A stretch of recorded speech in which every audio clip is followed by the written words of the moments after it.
everyone, welcome back to Web Solution. In today's video, I'll be showing you how to repost on TikTok. So keep watching the video until the end to learn how. Now let's get started.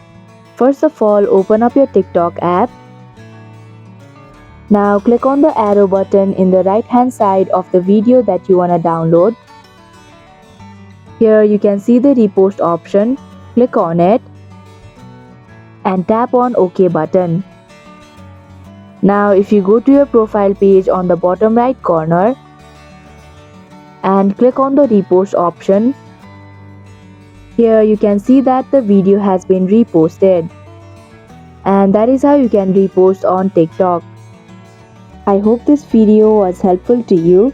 If it was, please give us a thumbs up. If you have any questions or feedback, please leave a comment in the section below. Do not forget to subscribe to our channel for more updates and click the bell icon to receive notifications whenever we post a new video. We'll be back soon with a new video. Thank you for watching.